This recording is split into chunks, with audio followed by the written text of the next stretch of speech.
Thank you so much, Nicholas, and I want to thank you and Mary Kay and everyone from the LRB who's been involved, both for the invitation and for, your extraordinary kindness steering me through.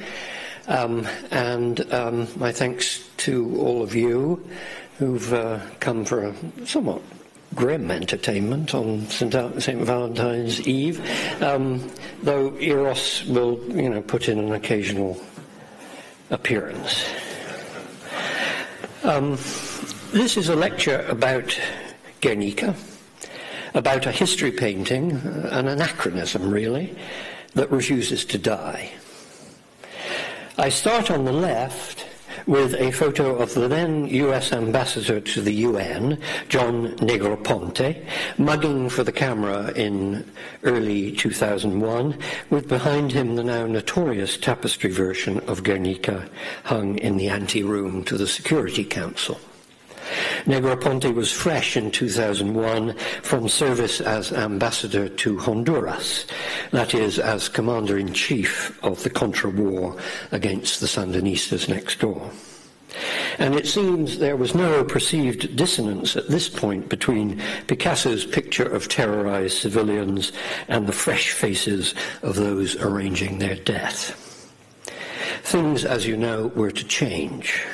Guernica came down from the wall. On the right is a participant snapshot of a demonstration in London in 2004. It is one of hundreds, maybe thousands, of reappearances of the painting over the past 6 years. I'm going to show you two more. Extraordinary one at the top, taken in 2008 in Calcutta, just at the start of a demonstration against state violence in Nandiram, and down below, Madrid. I'm not going to talk directly about the role of Picasso's painting since the US-UK invasion of the Middle East, but in a sense everything I go on to say is shadowed by it. For how did it happen, this is my lecture's basic question, that a painting of the Spanish Civil War came to emblematize state violence in the way these photographs suggest? What was it about Guernica that went on and goes on providing a usable, seemingly even a necessary form for total war? Already in 1937, the size and materials and ambition of a history painting like Guernica were anachronistic. The idea that the whole shape and temper of a new historical moment could or ought to be epitomized, monumentalized in oil on canvas was increasingly hard to believe in. The general surroundings of Guernica in the Spanish Pavilion spelt that out. The outside there on the left with one of a whole wrap-round series of big photo montage decorations, and inside a rather brilliant, strange mural, photo mural by Josep Renau. Film and photomontage ruled. In a sense, the painting in the anteroom was only there as a token of Picasso's support, Picasso's stature, Picasso's belonging to the great tradition. We shall see how deeply conscious the artist was of the pastness, the pathos of the task he'd been set. But the pastness seems to have been what turned and goes on turning the painting toward the future. That's what needs explaining. My approach will be limited. I shan't pretend to give an account of the painting and its circumstances as a whole. A single lecture can't hope to do that. But rather to think again about the mural formally, with questions of pictorial structure in mind. Questions concerning the picture's space above all, its treatment of outside and inside, distance and proximity, grounding and groundlessness. These aspects of Guernica demand our attention, I'm going to argue, because in them and through them, Picasso worked his way toward a sense of the truth of what he was depicting. Space was the form truth took for him as a painter. My reasons for saying this I can't defend at length here, but in essence the case is simple. Picasso was a destroyer. It's obvious that his art dispensed with many of the tests of visual resemblance previous picturing had taken for granted. But this work of doubting and undoing left him, I think, with one ineluctable test of adequacy in art. The truth of a depiction, its ability to present a certain aspect of the world in a way that would strike the viewer as apposite and faithful, productive of real knowledge, the truth was inseparable from its spatiality. If a scene's distinctive spatial character could be given form on canvas, and the distortions and omissions of particulars in the painting be seen to derive from or contribute to that character, then the depiction would have made its claim not just to be ingenious or persuasive or even beautiful, but to have told the truth. In the sense of bread and fruit dish, for example, here, it seems that the picture is feeling its way toward a sense that sometimes, maybe splendidly, maybe ominously, the world of familiar things can take on the look of absolute permanence. Our possessions look back at us with an ancient Egyptian implacability. Symmetry and rigidity rule. Of course, this is only one among many possible modes in which space can be totalized by human subjects, but a picture, this is the point, should drive toward the mode that inheres in the object world it sees or imagines. It should end with the mode in its grasp. Picasso, for me, is a history painter. My assumption about him is the one most of us share, surely, that the last 100 years, in their horror and dislocation, shaped and informed his whole worldview. But for the most part, they did so, I think, on a structural level. The epoch appeared in Picasso in the guise of a form of life, a shape of understanding coming to an end. My phrase for all this, in the wider field of Picasso's painting, is the end of room space. This is guitar and mandolin, usually called this, from 1924, in the Guggenheim now. The end of room space. The end of room space is what this art is about.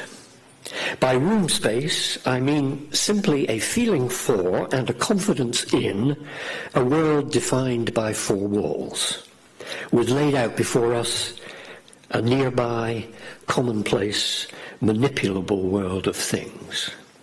In the background, maybe a window and a balcony, but here up front, where we are, a floor, a table, a guitar, a fireplace, wallpaper. This is a large topic and I can't explore it here, but in order to understand the true difficulty of the task Picasso took on in Guernica, I have to say just a little more. I want to insist here, at the start, on Cubism's commitment to room space, to a space of limits and corners and familiarity. Let me show you two of the triumphs of 1914 and 1916 toward the end of High Cubism, Picasso's wonderful portrait of a young girl on the left and man in front of a fireplace. And let me ask you to look past, if you can, the spellbinding painterly detail to the picture's structure, their view of how the world presents itself to us and acquires humanity.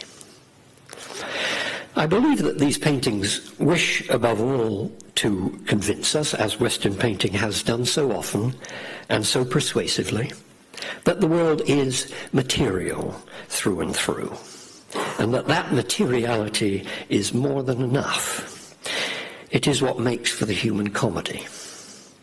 For a painter like Picasso, that comedy's organizing principle is space. And space is only made real in a painting, only truly materialized, if it is contained and solidified. That means that the world in Cubism is usually not far away, and most often smaller than us, or maybe just the same size. The young girl in her green room is cosy. Her world is a set of instruments, toys, utensils, asking us to reach out and take them. It is property. Bohemians, and for a while, of course, Picasso was a bohemian. Bohemians tend to live in places where the property is deteriorating, the wallpaper is old-fashioned and peeling, the armchair broken, the music nostalgic, the frame on the mirror a fright. But it doesn't matter. The world for the bourgeois is a room. Rooms, interiors, furnishings, covers, curlicues are the individual made flesh. And no style besides Cubism has ever dwelt so profoundly in this space of possession and manipulation. The room was its premise, its model of beauty and subjectivity. What happens then when room space dies? In a sense, that was always Cubism's question. I'm not meant to suggest that because the style, in my view, lived instinctively in the 19th century, it didn't realize that that century's shaping structures were in the process of becoming extinct. Cubism is full of a sense of an ending. Even the playfulness of Portrait of a Young Girl is inseparable from a sense of loss. But what happens when loss and dying are no longer implications, metaphors, but plain fact? Guernica is a painting in oil on canvas, measuring 139 inches by 307, 25 and a half feet long, that is, and more than 11 and a half feet high. It was first shown, and this is a wonderful photograph from the time taken by the architect, first shown in July 1937 in the entrance hall of the Spanish Republic's Pavilion at the Paris World's Fair. Out past the steel pillars of the inner courtyard, you can just see the painting there under the in the sort of transparent open anteroom. Out past the steel pillars of the inner courtyard was a cinema under a flimsy ceiling showing films of the Civil War. Luis Buñuel was in charge. It is a picture of an air raid. On the 26th of April 1937, in the 10th month of the Spanish Civil War, the ancient town of Guernica, for centuries the focus of Basque national identity, had been attacked by a squadron of Luftwaffe bombers, supplemented by a handful of planes provided by Mussolini. The aim was to bomb and burn the city centre in its entirety. It was the Luftwaffe's chance to see what the new incendiary explosives were capable of and to judge how long it would take to turn a town into an ash heap and what the effect of so doing would be on civilian morale. That last euphemism becomes the currency of cabinet rooms. In this sense, Guernica was inaugural. It ushered in the last century's and our century's war of terror, terror largely administered by the state, in which tens of millions would die. Picasso made his first sketches towards a picture of the bombing on May Day in Paris, 5 days after the raid.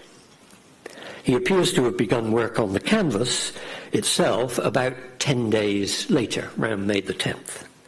The first photograph that his companion Dora Maar took of the work in progress is dated 11th of May. We can be fairly sure from internal evidence that the painting reached its final form on the 4th of June, or very soon after.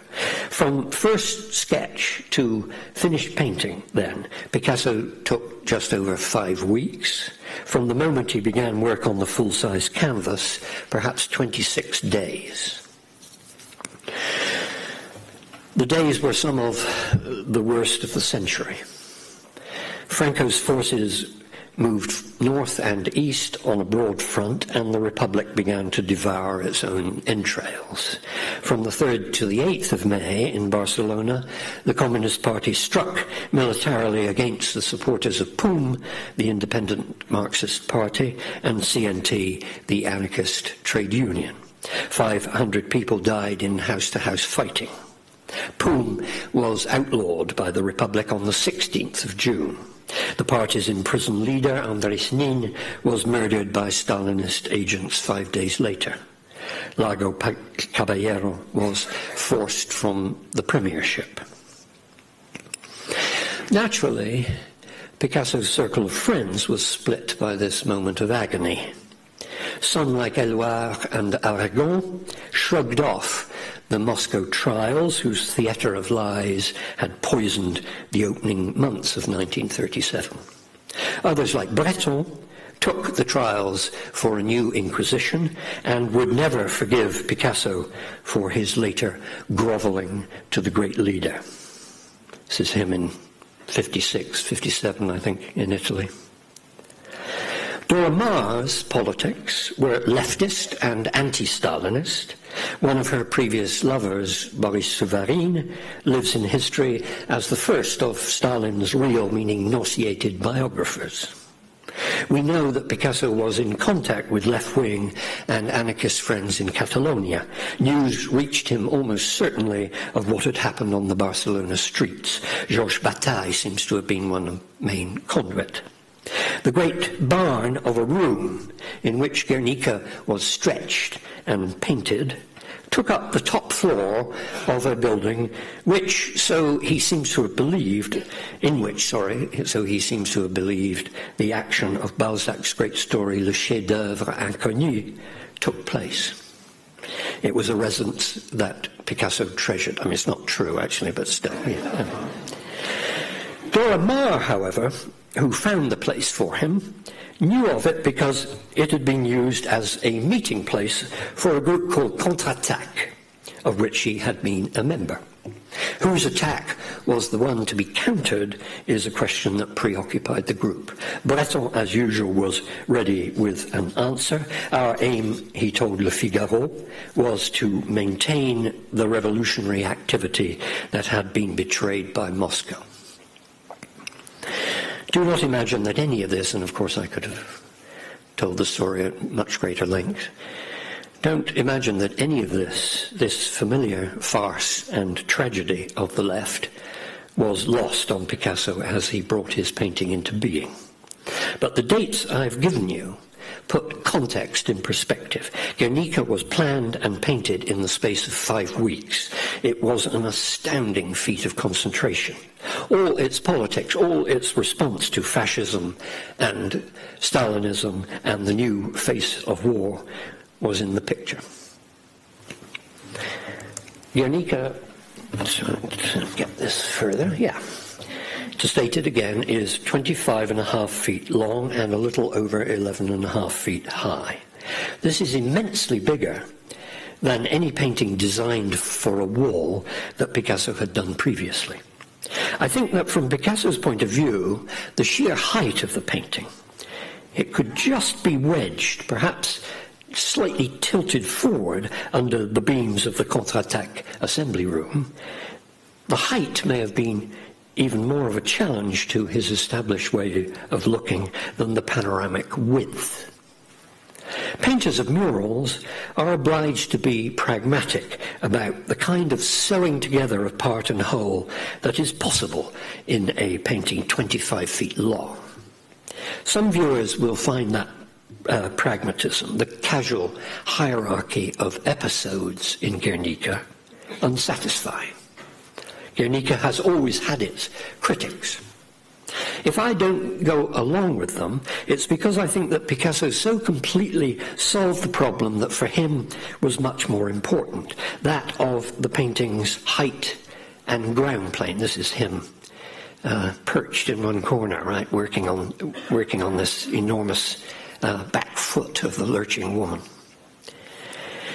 11.5 feet is a true change of world for Picasso. It puts the top of the painting, as you can see from the photograph, the ceiling, the skyline, the felt ability of the depiction to contain space, even where it threatens to slide off into infinity. It puts all that out of reach. And this is dangerous. If the painting, even a large painting, loses hold of its upper edge, if the top boundary of the depiction is not every bit as present and determinant a fact of viewing as the line along the depiction's floor, for Picasso, it loses hold of everything. Space slips through its grasp. And therefore, here's my core proposition, really. So may a set of felt equivalents for the things, the bodies, the agonies that the space contains. I think, as I say, that eventually Picasso solved the problem. He found ways to make the painting's height work for him. Guernica, to put my overall argument boldly, is a picture that finally manages to make its giant size, a giant being always essentially tall, with all of its other dimensions following from that, work to confirm a wholly earthbound and essentially modest view of life. My finally manages isn't a flourish. True solutions, I hope to show you, came late. We know that when Picasso was visited by the Republican delegates early in 1937, he told them that he didn't know whether he was capable of the sort of picture they wanted. For a while in the spring, he seems to have been in denial, half wishing the commission would go away. But when the subject of Guernica, the bombing raid, seized him, he knew, this is my intuition, but surely a common sense one, that it came with political imperatives attached. Firstly, and most deeply, the bombing would have to be pictured as happening in public. It would have to be shown to distort and, in a sense, to isolate specific individuals, isolating them in the way that terror is meant to, but nonetheless to do so in a space that was somehow shared among a citizenry, held in common. Privacy had been torn apart. The room must give way to the street. And second, whatever terrible damage was done to the women and animals in the picture, and the damage would have to be great, they were not to be robbed of their ordinary materiality. The damage should confirm their creatureliness. However much the new time of death might disperse and madden them, they had to be present on the ground or in the window, actually falling and staring and screaming. These are simple, noble imperatives, and Guernica's eventual ability to respond to them is, I believe, what gives it continuing life. But here again is the nub of my argument. They are profoundly difficult self-instructions for the painter of bread and fruit dish. They lead him away from the space he naturally lives in. Public and political, so Picasso's first attempts at imagining the scene suggest. I show you a study done in pencil on gesso, dated the 1st of May. Public and political must mean happening outside. But is the outside a space Picasso can truly think pictorially? Geneviève Laporte once asked him why he never painted landscapes. "I never saw any," he replied. "Je n'ai jamais rien vu. I've always lived inside myself." So, is the outside, the question follows, a place Picasso can people, fill with suffering creatures, that is, as opposed to whimsical players in a dreamscape? He tries again the following day, using the same old master medium, pencil on gesso. He's trying to be serious. Of course he is. But the questions persist. I think the best way to come to an understanding of these strange first attempts is to look back for a moment to the 3 years immediately preceding Guernica, 1933 to 36. They're a complex and in many ways an unhappy time for him. They seem to end for much of 1936 in as much of a crisis of confidence as Picasso was ever capable of, particularly a crisis of confidence in painting. He paints almost nothing for months on end. Engraves spasmodically. I mean, there are one or two wonderful engravings, but they're few. And he pours his energies into a weird, and to my mind, I mean, it has its enormous admirers, of course, but anyway, I will say, to my mind, bad poetry. Guernica, among other things, is a convulsive awakening from this previous trance. There are many facets to the unhappiness, but I seize on one that connects with my story. In the mid-1930s, Picasso began to make the outside world his own. Sometimes it was the open space of the bullring, and sometimes, as here, a terrain vague of myth. The beasts are provided with a landscape setting. They walk the seashore or circle the walls of Troy. And all of this, I should declare my hand as a critic, is accompanied by a massive drop in the aesthetic temperature. If what Picasso is trying for, again here, is a kind of classicism, then the new version only goes to confirm the true seriousness, the massive ambition of the classicism of the 20s, which had gone on fighting for an epic space made out of Cubist materials. This is the Pipes of Pan of 23. The fight is over in the 1930s. A token exterior has won. Things are more complicated than this, of course. I mean, Picasso is never dismissible. There are real achievements in these years, real imaginings of space even, but the question to ask with Guernica in mind is achievements of what kind? Here then is a painting I take to be one of the best Picasso did at this moment, dated March 1936.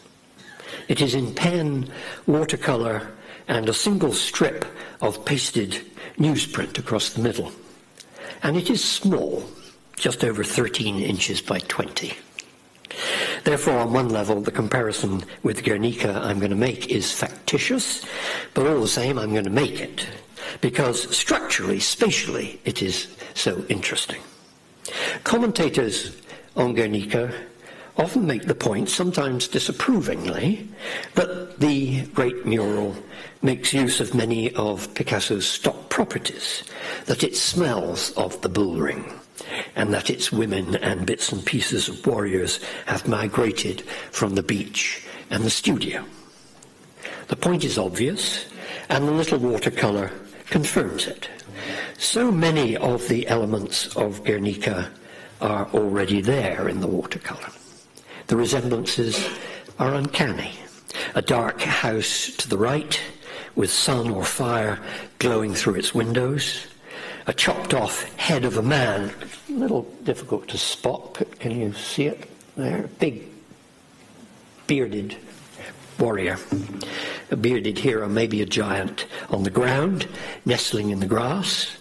What appears to be a source of light in the sky, seemingly held by a hand here, with long streaks of ink tracing its beams across the picture plane, and an agonized figure at the center, half human, but with the head of a horse or a monster, maybe crucified, maybe hung in a noose from the tree branch. The point is not just to enumerate the features this little painting shares with Guernica, but to suggest how ordinary these features became for a while in Picasso's art, and above all, in what kind of outside they existed. The little watercolour, like many other pictures Picasso did in 35 and 36, is a landscape. and the landscape is essentially weightless. The light shines through its ruined structures. The main figure is ghostly. The tree mimes horror. The ladder leans whimsically against a wall.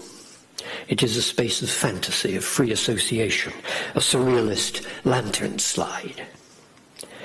So the question follows, if this is the kind of exterior that seems to go naturally in Picasso's case with fire and agony and dismemberment, then how on earth could these modes of experience be put back into the world, given weight, made ordinary and substantial?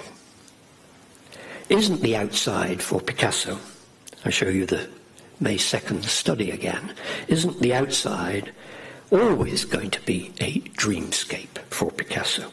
The imperative to make pain public, it follows, if that is taken to mean situating it in an outside of sorts, is for Picasso deeply at war with the imperative to make pain incarnate. This is the problem that preoccupies him for the next 5 weeks.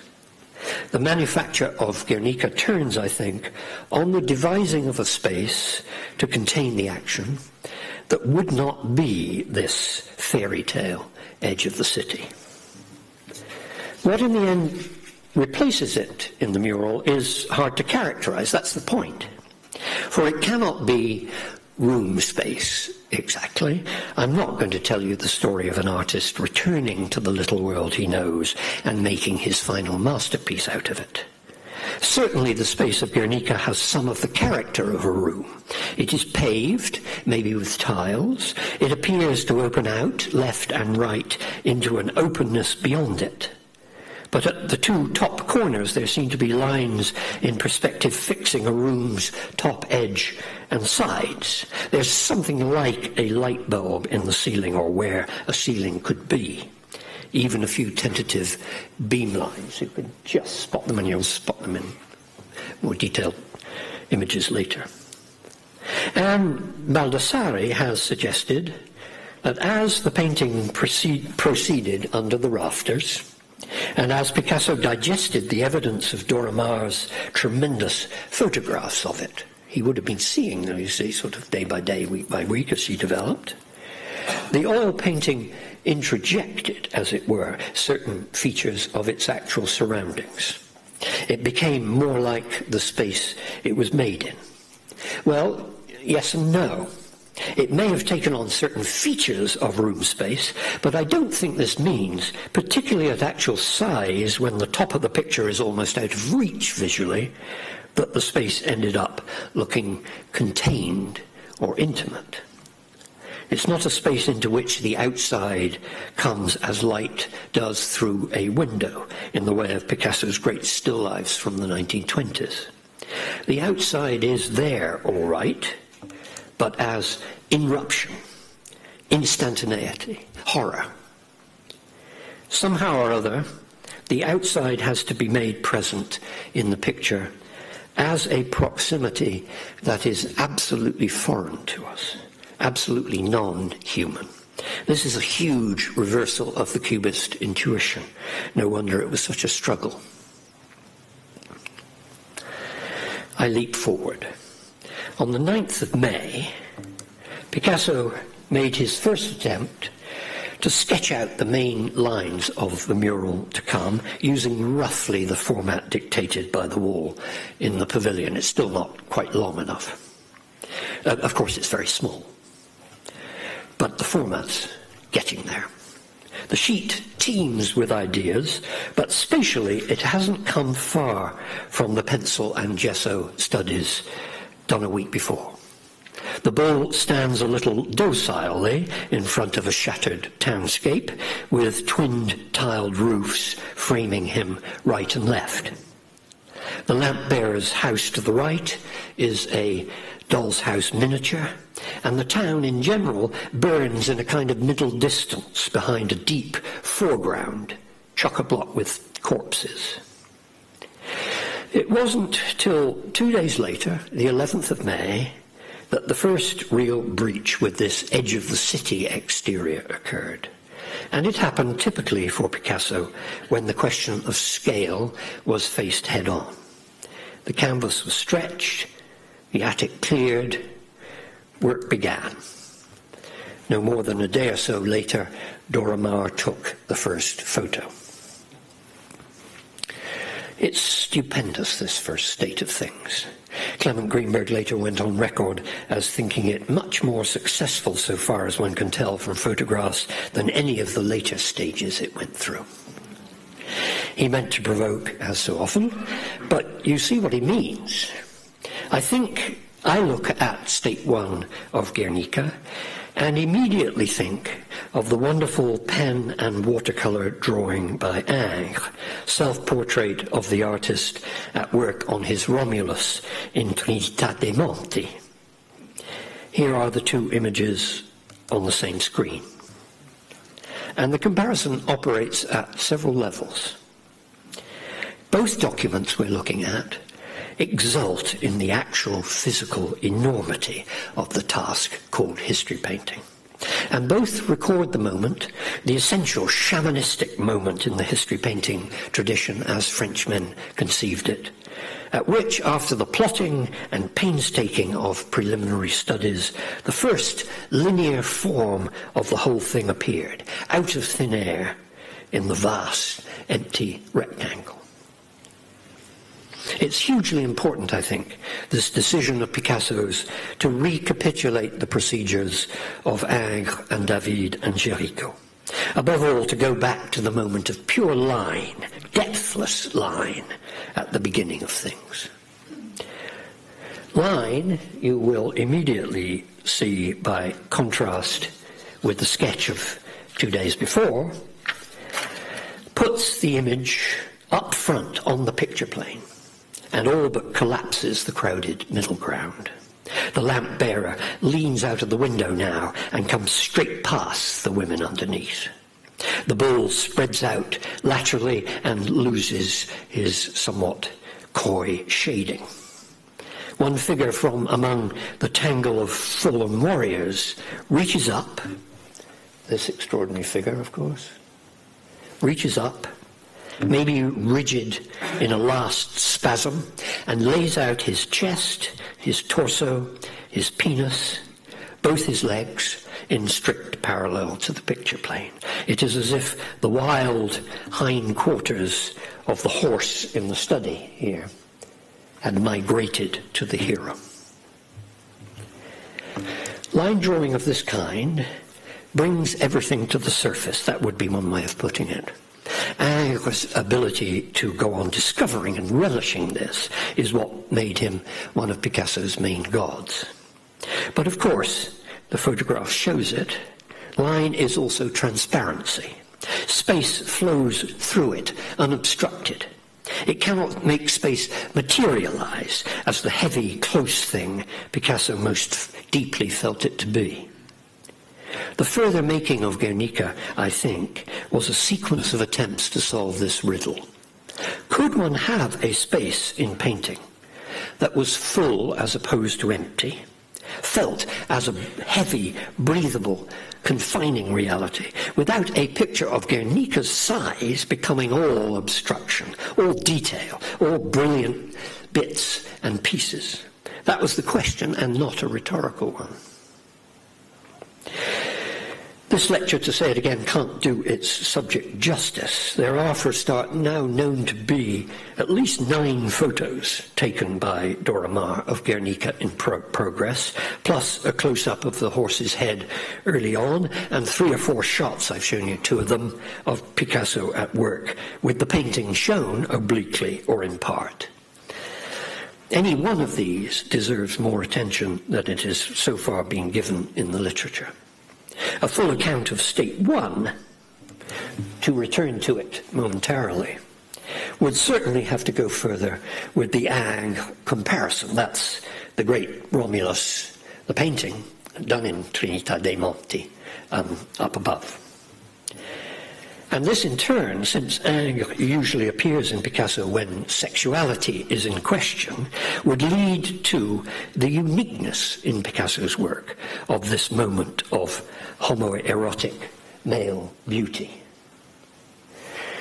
Seems to me strange, actually, that this uniqueness has not been recognized or dwelt upon much. The turn of the hero's nakedness into the picture plane is charged, I would say naive, in its equation of resistance with phallic perfection of form. Again, the comparison with the drawing from 2 days earlier is telling. It is one of Guernica's signal achievements, I want to suggest, to have death acted out by women and animals without the actions partaking of the erotics of the bullring. Women just are the actors, mostly, in Picasso's world. It may go on being a problem for us that what they perform a great deal of the time is sex and death. Women are machines à souffrir. We can take that aphorism, it's Picasso's, as compassionate or gloating according to our preference. It's part of a longer and deeper debate with Françoise Gillot about the actual state of the war of the sexes. But for our purposes, what matters is how machine à souffrir plays out in Guernica. I think compassion rules. And Picasso knows full well, I think, that in order for it to do so, he must diffuse, throw into reverse gear, his habitual association of violence with the sexual act. The way the mother with the dead baby is treated in the May 9th study. She's the central figure in the drawing's right half, is typical. Logically, of course, the mother must be back in an undefined middle ground on the far side of the horse's wild, splayed hindquarters.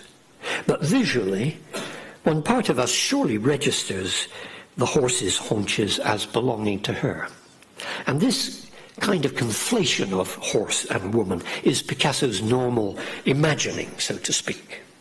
State one of Guernica itself, 2 days later, seems to me a first attempt, as I said, a naive attempt at expunging the normality by simply reversing the sexual signs. If the male hero could concentrate the erotic energy in his fist and chest, then maybe even the woman in flames to the right. Typical and, brilliant, of course. Captivating, that's the problem. Picasso, maybe even the woman in flames to the right could agonize without her agony being desirable. It's simple-minded with all the simplicity of repression, but it goes to show the erotic stakes of Guernica, and a full account of the picture's making would have to trace the way this first homoeroticism, this borrowing whole from Davidian theatre, was gradually worked out of the system. One great thing that had to go, of course, was the clenched fist. It grew bigger. It gathered itself a phallic halo of sunlight and harvest festival. It blew away.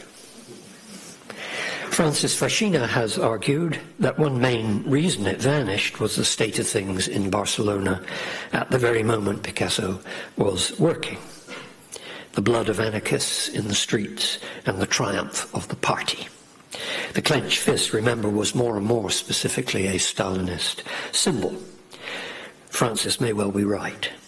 And of course, as Arnheim long ago argued so eloquently, there are complex structural reasons why the picture space couldn't go on hanging so decisively from a central unbroken spine. But part of the painting out, I'm suggesting, is best understood as a kind of embarrassment on Picasso's part. State one had been too beautiful, too male, too Greek. It was transparent about too much.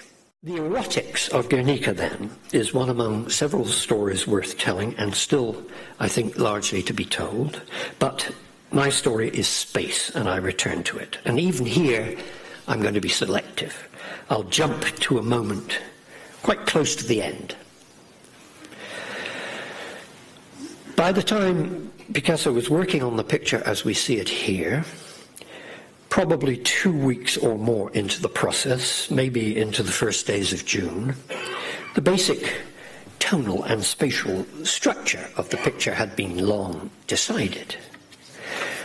The painting was going to be organized around a repeated diagonal pattern of polarized lights and darks, a triangulation, we might say. Look, for instance, this is clearer in the finished painting, at the grey and white geometry emanating from the lamp. Or even better, as a sort of epitome, the deep black slashing across the door frame underneath the lamp bearer. Or the flames, the window, the strange ceiling line top right. Guernica's critics have always loathed this geometry. Its triangles are academic, they say. I'm sure they're right, but the answer to them, I think it's the answer Picasso was struggling for through the last weeks, was to engineer a kind of heavy, palpable activity in and around the geometry, on the surface, in the nearness of the foreground, that would counterweigh the crispness of the lights and darks. I think he did, but I think it was hard. A lot depends on real size.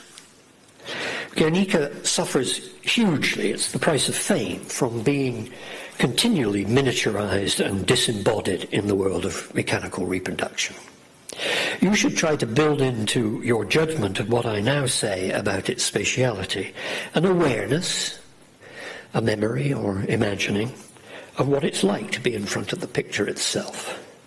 Remember that one's sense of physical location in regard to the scene, and I mean by this not one's measured height against it, but one's imaginative projection into its space, is that it is hugely bigger than oneself.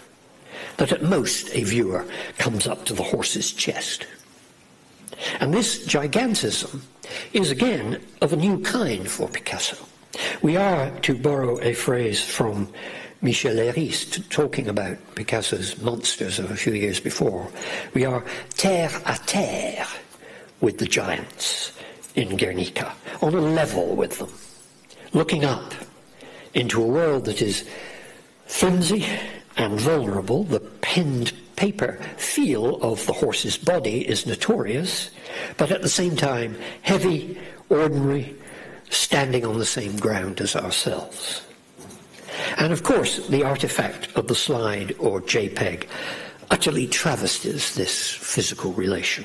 The best I can do is offer a photograph like this, which is already taken from quite far away, you notice.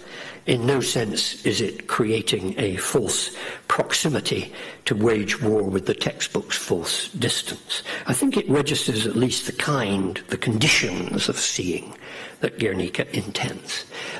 It's also my way of saying thank you to Andrew Moisey, who took this picture of the prof, and also many of these fabulous digital images of detail that you're seeing. What can I say then about the kind of seeing Guernica intends? Well, at least this. First, we are certainly back in a world of nearness, with everything pressed close to where we are. But this does not turn, in the end, on the making of an overall container for the action. It doesn't turn on the inside-outside distinction. It's sufficiently obvious that Picasso decided finally to offer us bits and pieces of both. The skyline up top changes constantly from ceiling to roofscape.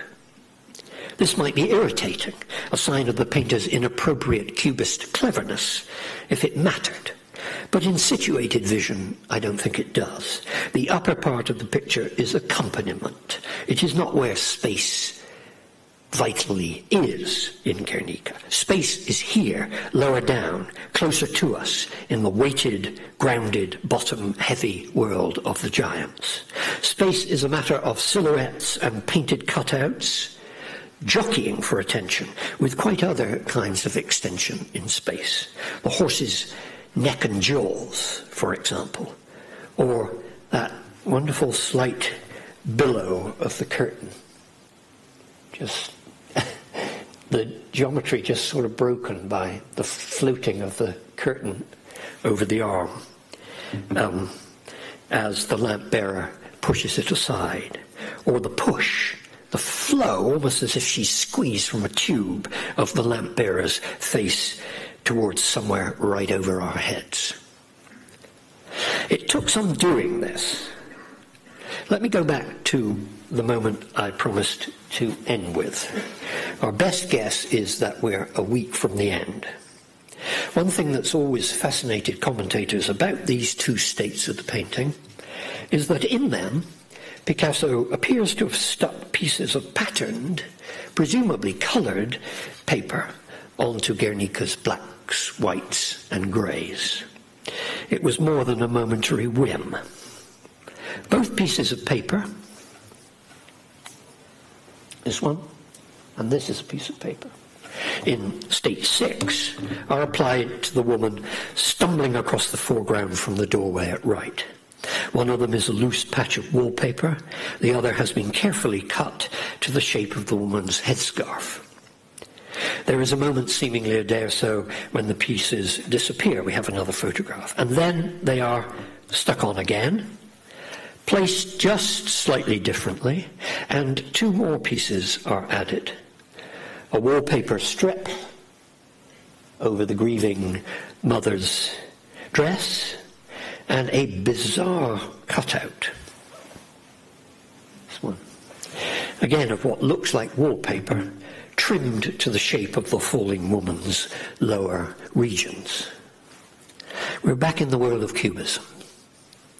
It is as if Picasso suddenly felt that Guernica had to be put to the test of collage. And clearly the pinned-on papers, though in the end Picasso discarded them, were what provoked the most obviously Cubist feature of the final work, the lines of black stippling that all at once, in June, here they are,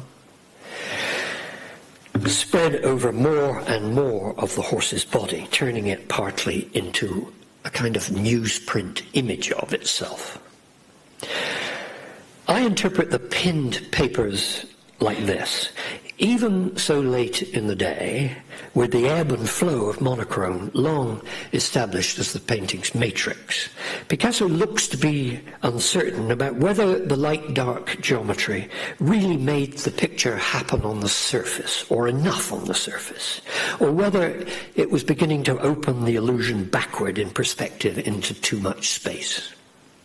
It is the problem of picturing as far as Picasso is concerned, the problem of surface and depth, and particularly the priority modern painting gives to the one, surface, and the distrust it has of the other.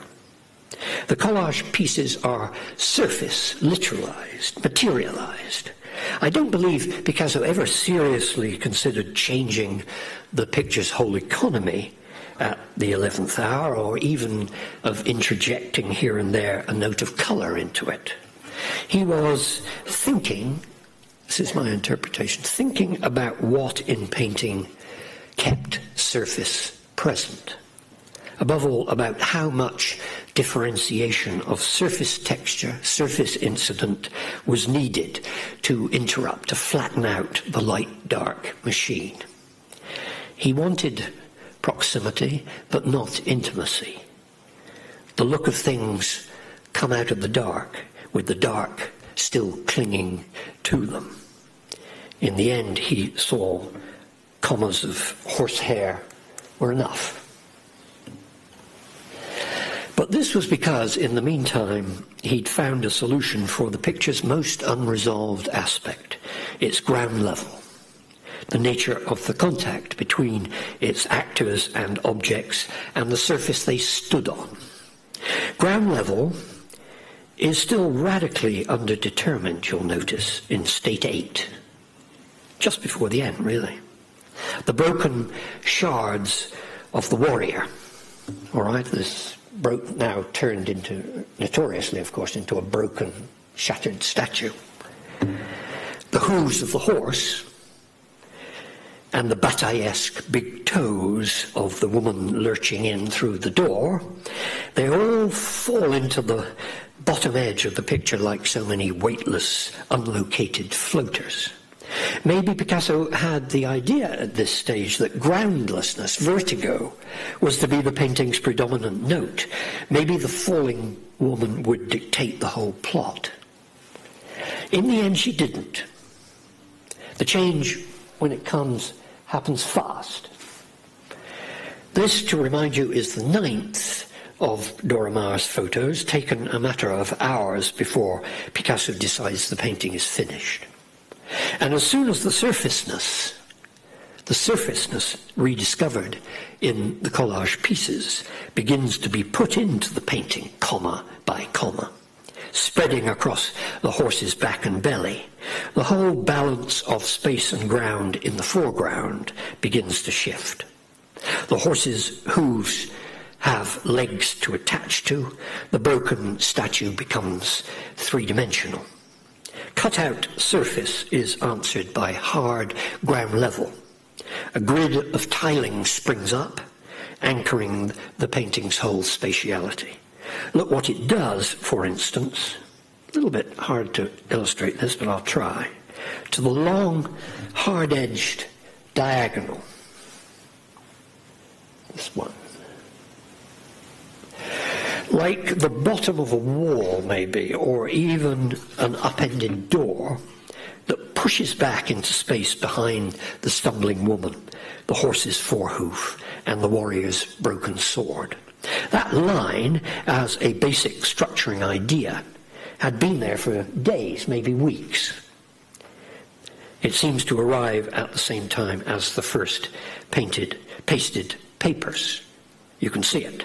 But it doesn't really operate on Guernica's foreground. It doesn't carve out sufficient space for the foreground actors to stand on until the grid is painted in. Then everything seems to harden and clarify.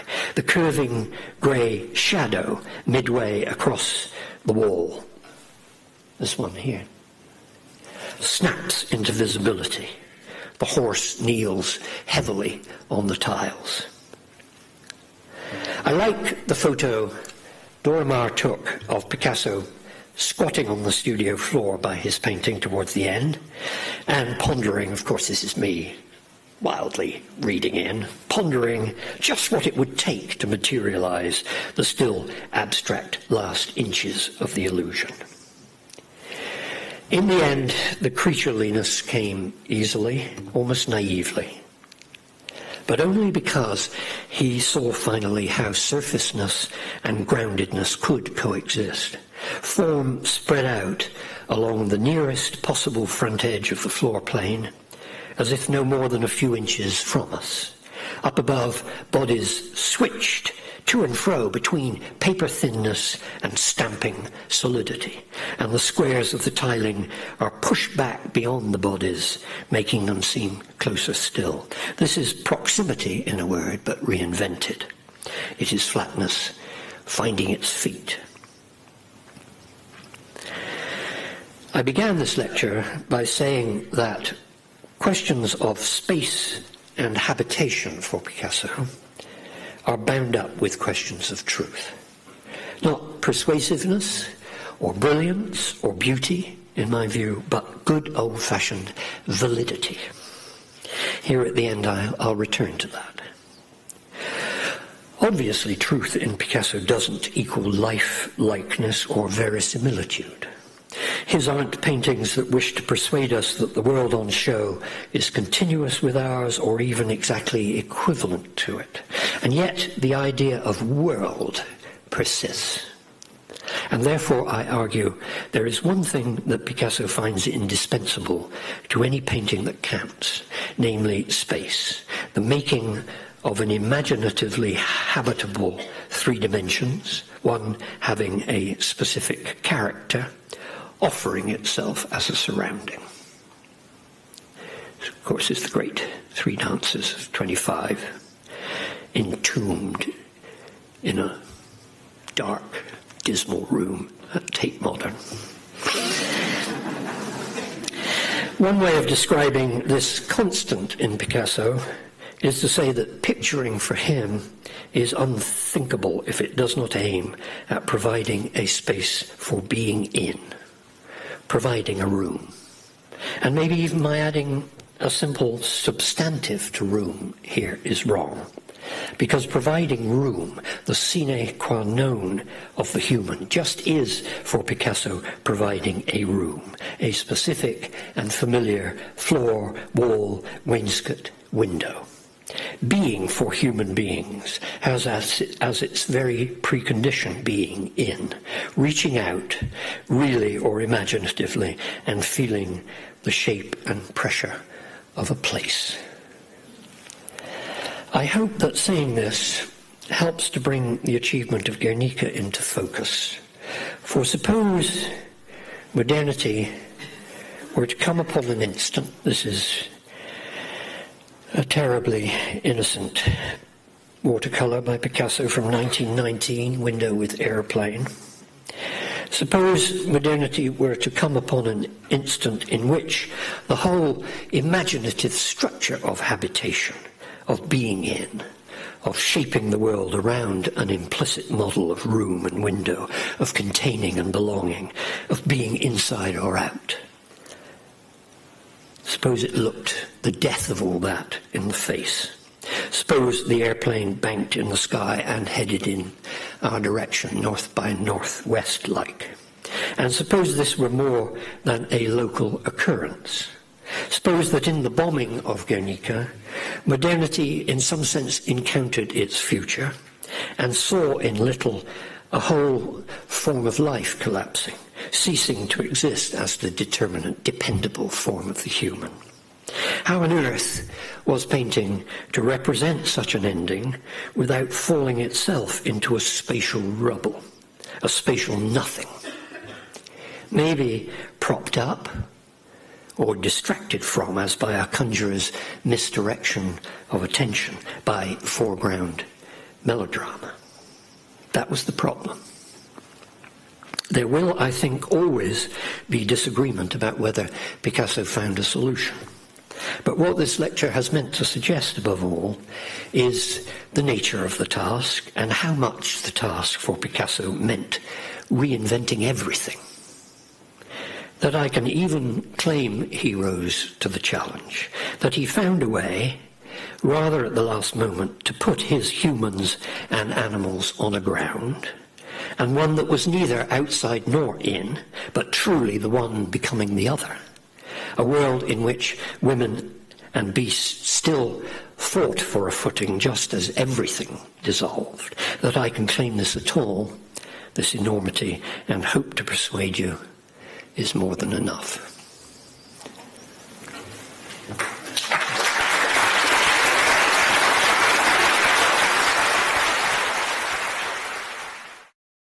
This is a question about the way the painting is displayed today in the Museum Reina Sofia of Madrid. Yeah? You talk about rooms and space. You know, how are you happy with the way this painting is shown in this museum today? And should we show that this way, or is it? Or do you have any ideas of how should it be shown to people? How should we be presented? Yeah, it's a killer, to know how to display it. And you saw briefly, right, that very typical slide of it, surrounded by people. It has to be surrounded by people, of course, right? And and the people, I suppose, for all the obvious reasons, have to be kept at a certain distance. I mean, look, as in this world in which, so many peerless things are essentially unavailable, right? I'll never be able to see the Arena Chapel again. I'm not going in for 15 minutes, this is kind of right. So in a world of, where mass tourism has changed the fabric of everything, it's not doing all that badly. If you queue up at 9 and you get in at 10 and you walk straight there, you've got 3/4 of an hour before you're overwhelmed, Yeah. But these things are compromises. Yes, please.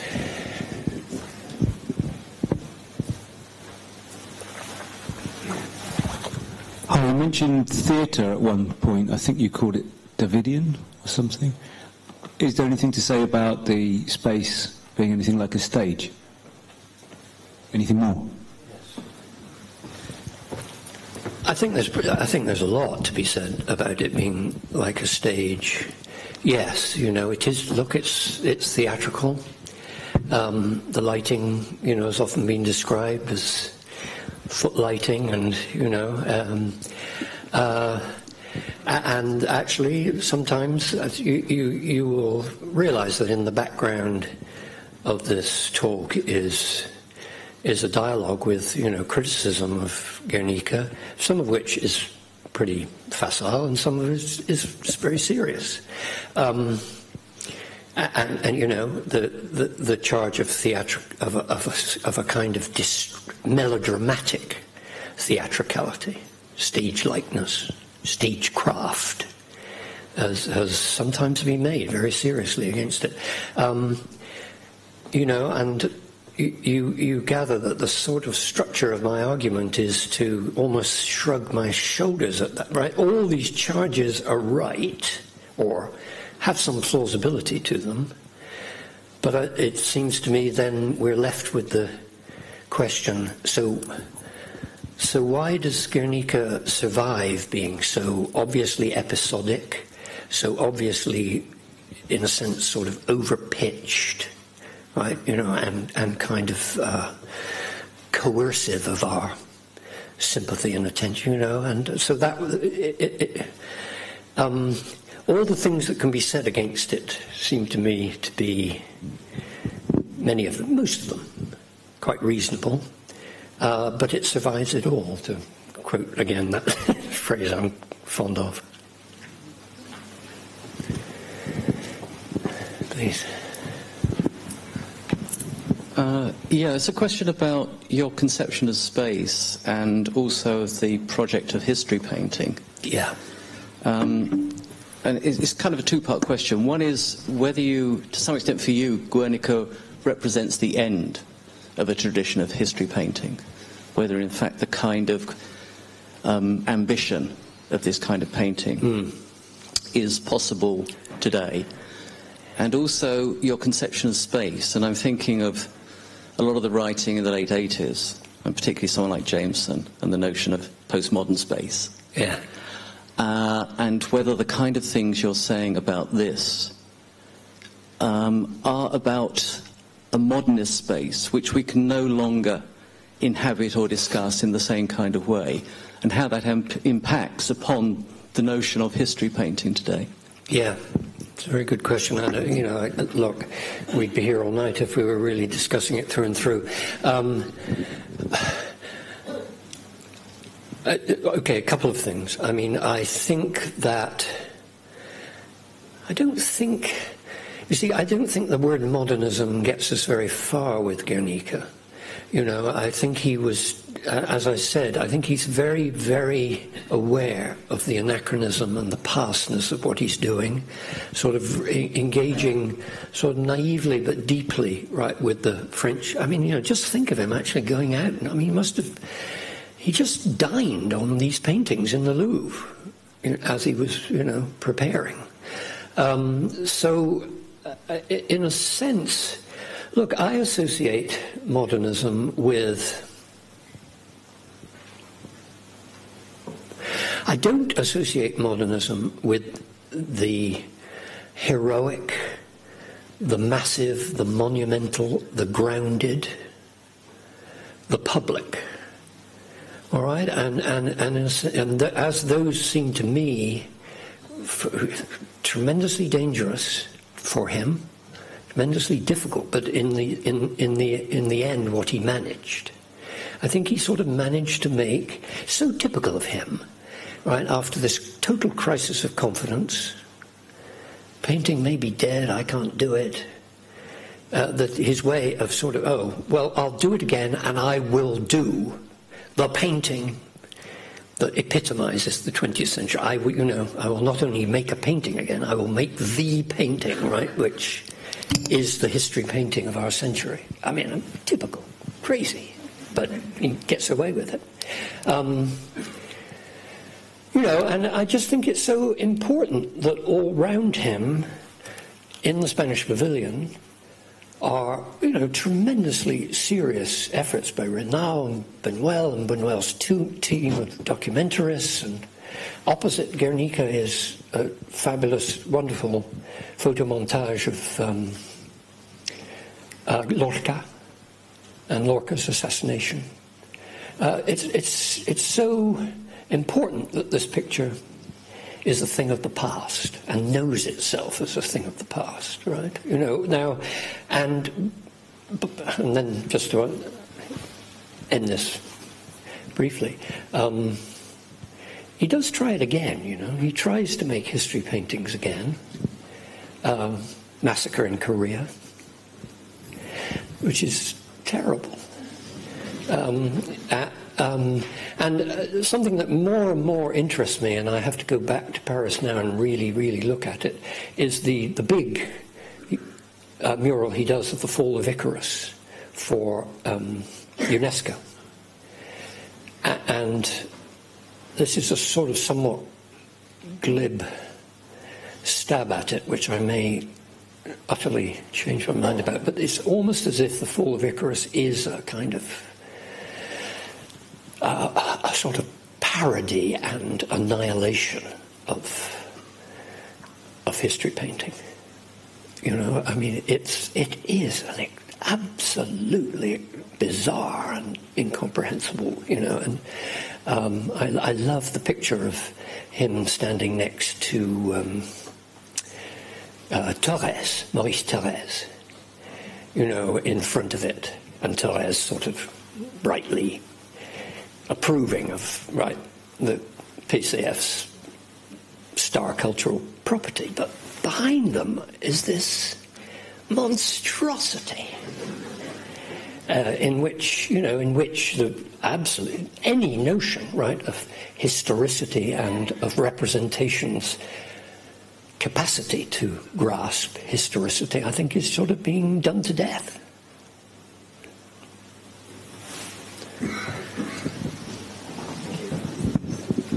Yes, my first impression when I saw a reproduction in the Whitechapel Gallery a couple of years ago, and incidentally it was shown there many, many years ago, the original.